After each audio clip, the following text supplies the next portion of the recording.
in translating Ecclesiastes 2:24 through 26.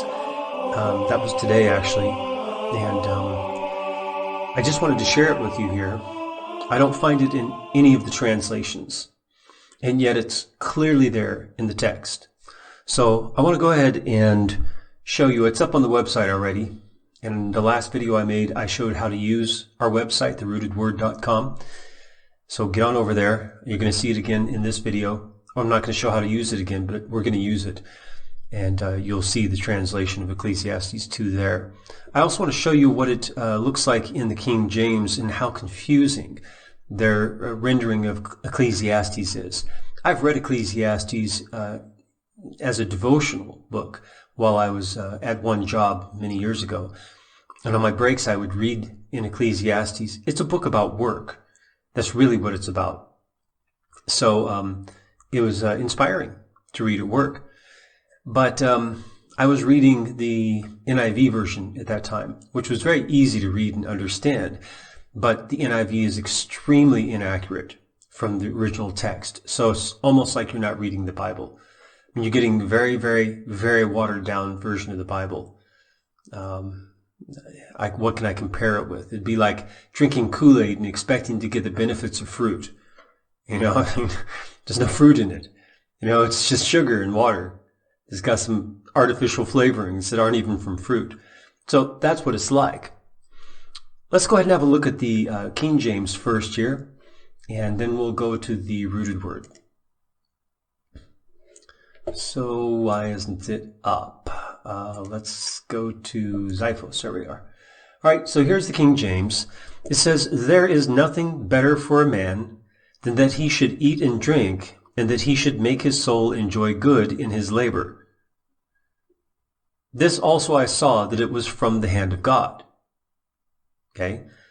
Now, so far, it's not like without sense, right? But you can feel that there's something not quite right about it. 25, "For who can eat, or who else can hasten hereunto more than I?" "For God giveth to a man that is good in his sight wisdom and knowledge and joy. But to the sinner he giveth travail to gather and to heap up, that he may give to him that is good before God. This also is vanity and vexation of spirit." Now, 26 made sense until the very last sentence. That's where it fell apart, because that's grossly mistranslated. So 25 makes no sense whatsoever. It doesn't make any sense. And that's the simplest in the original language. That one's the easiest. That was like straightforward, easy to translate. And they screwed it up completely. 24 is like, it almost makes sense, but then there's something not right about it. Okay? So you'll see what I mean when we get to our translation. And remember, our translation, we've got two translations. The precise translation and common English, usually in the New Testament translations, are very similar, if not almost identical. But when you get to the Old Testament, that's where they have to be quite different, because just the way things are worded in the Old Testament, even though we're translating from the same language, Greek, it is an older Greek, so a different dialect, and also the wording is by Hebrew translators from Hebrew. So it's a little more difficult to get into an English version that makes sense. So there's more of a difference between the common English and the precise translation of the TRW when we get to the Old Testament. TRW is the rooted word, which is where you are on YouTube right now. But there's also a website, the rooted word. I think you see it down over here, right here, somewhere like that. Okay. Here's our translation. Let's get into that.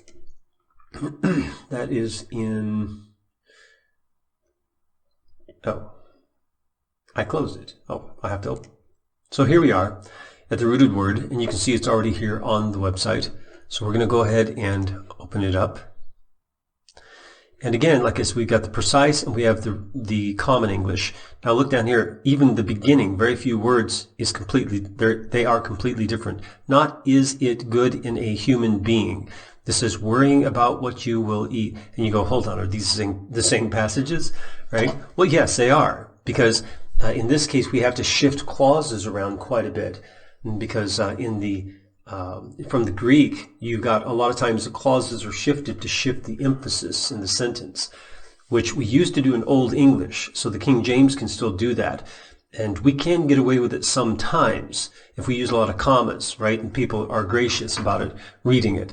But, most people won't get it. Even if they know they need to try, they won't try, right? They want it to be like spoon-fed to them. So in that case, we do have to shift some of the clauses sometimes. So bear with me. Let's go ahead and read it in the Common English Translation, because I know you won't understand it in precise translation. Here we go. Worrying about what you will eat or what you will drink or what you will have that your soul can be glad to look at as your accomplishments from your struggles. This is all not good. Sounds like Jesus' teachings, right? On don't worry about what you're going to eat or what you're going to wear. These all come from the hand of God. Not the worrying, because that's one thing, but the food to eat, the drink to drink, and the satisfaction of the soul. For everyone will eat and everyone will drink from alongside of God. It's very simple verse. That's exactly what it means. Verse 26. The good human being, it's not man, because man is a different word. This is anthropos, which means a general man, like man or woman. Okay, but we don't use that anymore. So I use human being instead. And although it sounds a little strange, maybe, because we talk about aliens nowadays, like aliens in outer space, not foreigners in the country, but aliens, right, as opposed to human beings, or animals as opposed to human beings, right? Well, okay, this just means the generic class of creature. So the good human being, we can't say person because otherwise person would include the persons of God, right? So it's not person. The good human being is in front of the face of God, and God gives him wisdom, knowledge, and joyfulness. To the sinner, who is without an allotment, God gives a distraction of a wheel spinning around. Out of that distraction of the sinner, God takes and places forward, leads together, and gives to that good person who is in front of the face of God. Within that, you see a uselessness, which requires a choosing of one over another by your Spirit. Okay, this is very carefully translated, very precisely translated, and we don't use just one source, for like a single lexicon or something. We actually do a lot of work on this and have a depth of knowledge. We draw from the roots as well of the words, so it's a deeper, richer meaning. The wheel spinning round is a word which doesn't exist in New Testament Greek. It's unique to this class of Greek. And so you won't find it in anything like Strong's. It doesn't exist in the New Testament. And so there's a lot of work done to find that out. But that's literally what it means, is a wheel spinning round. It also can mean a distraction. And so we took that and we put that in and we said, does this make sense? And it absolutely makes sense in this context. Absolutely. That God gives a distraction of a wheel spinning round. And so you think of, here's this guy, and this is all about work. The context of this passage is about work. And so here's this guy, the sinner, who's working and trying to achieve and trying to obtain, and all it feels like is a spinning wheel. That's just distracting him. So he can never accomplish anything. Okay? That's what it is. I don't know if you could see it down here. I'm going like this with a wheel spinning around, right? Just distracting him. Day after day after day, day after day. So he never accomplishes anything. And then God takes out of this labor that he's doing where he's not accomplishing much, and he's taking out of that and he's gathering this together from different sinners, right? And then gives that to a good person who's in front of the face of God. So, and the final sentence is what's so amazing also. Within that, you see a uselessness. The distraction spinning round and round. which requires a choosing of one over another by your Spirit. You have to make a choice. Not just a choice externally, but a choice inside. Where are you going to be oriented? As a good person in front of the face of God, or as a sinner who's distracted by a spinning wheel and never achieves anything? You can think of that gerbil on the wheel, right? He's distracted by it. He can never accomplish anything. I mean, anything significant, right? Like with God. So, this reminds me also of Peter, where it says in 2 Peter, moment. So I found out that actually I have already translated this, so I pulled it up here on the website. In 2 Peter it says, "But the day of the Lord will be arriving as a thief in night, in which the sky's whirring will come alongside, but the orderly arrangements being burned will be loosed, and earth and the actions in it will be burned completely." Oftentimes you find that word translated works. Okay. Verse 11, "Certainly of all these being loosed, what kind are you demanded to be under authority? Certainly in terrifyingly clean, twisting upward behavior and good reverence." So, when in Ecclesiastes, it said that you need to make a choice in your spirit. Do you want to be a good man in front of the face of God? Or do you want to be a sinner who's distracted by a spinning wheel? That's this also. And that spinning wheel also gives hint to the whirring sound that's mentioned here in 2 Peter. So you need to make a choice. Because if you choose not to be the good man in front of the face of God, then your works will be burned up in the end. All the actions you've ever done, all of those things will be worthless in the end. They'll be burned up along with the earth. And I want to cross-reference to what Jesus taught on this as well in Matthew 6:19. This is the King James because I haven't translated this yet. "Lay not up for yourselves treasures upon earth, where moth and rust doth corrupt," destroy, right? "And where thieves break through and steal. But lay up for yourselves treasures in heaven, where neither moth nor rust doth corrupt, and where thieves do not break through nor steal." Now just imagine, if fire is going to burn everything up, but the things you've done, those results of your actions have been laid up in heaven, then when everything's burned here, they're untouched. And you'll make it through the fire, through that final judgment. You will make it if you are doing the Father's will. Now look here, this is verse 21, "For where your treasure is, there will your heart be also." Will your heart be here on earth when the earth is burned up and everything in it? Because if that's where your treasures are, that's where your heart will be, and that's where you will be. God will let you go where you want to go. Do you hear that whirring sound? You've been hearing it all your life as that wheel going around, as a distraction because of your sin. And it's made you so you can't hear the whirring sound from the heavens when it comes to burn up all the elements and all the earth. And you can't hear it because as a sinner, you've heard this distracting wheel going round and round and round and round your whole life. You will not be ready because you won't notice a difference. There will be no difference for you. And suddenly it'll be upon you.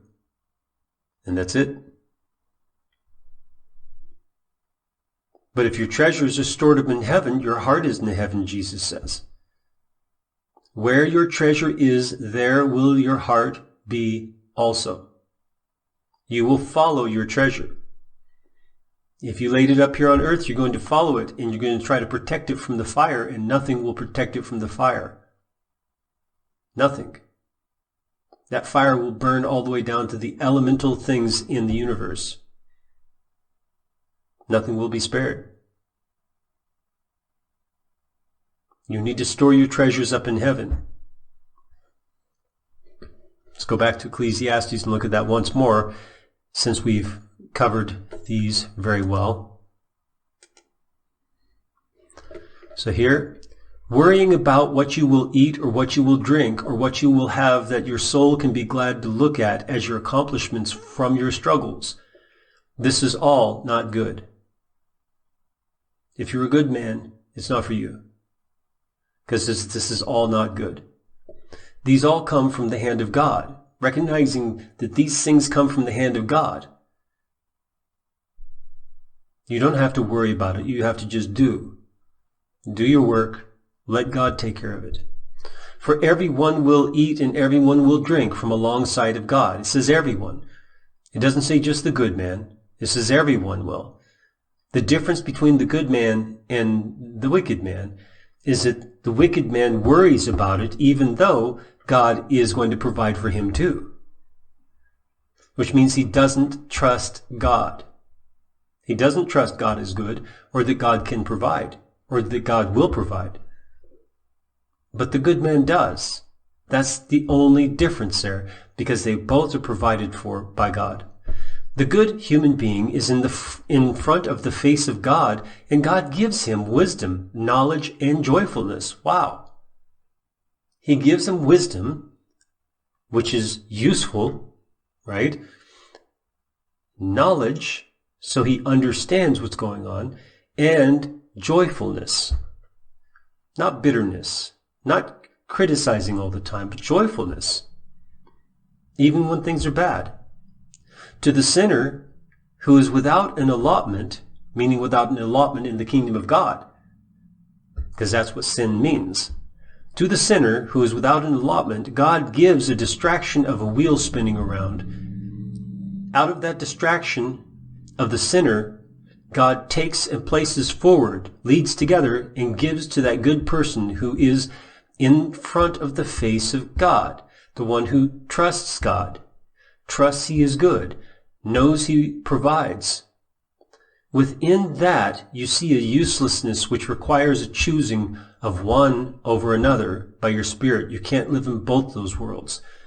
It requires a choosing of one over another because otherwise you'll end up in that uselessness, that distraction of the wheel spinning round. That in the end, you find all your treasures you tried laying up on earth, which are now burning. And you have nothing in heaven. Your heart will chase after your treasures on earth and you'll be burned as well. So if you want to make it to heaven, you've got to lay your treasures up in heaven. And then you will be okay. So you're going to be laying up your treasures on earth. And that's where your heart's going to be. And you're going to be trying to chase after them when the fire starts up. And you're going to lose them, and you're going to lose your soul. But when you lay treasures up in heaven, they will be waiting for you in the city of God.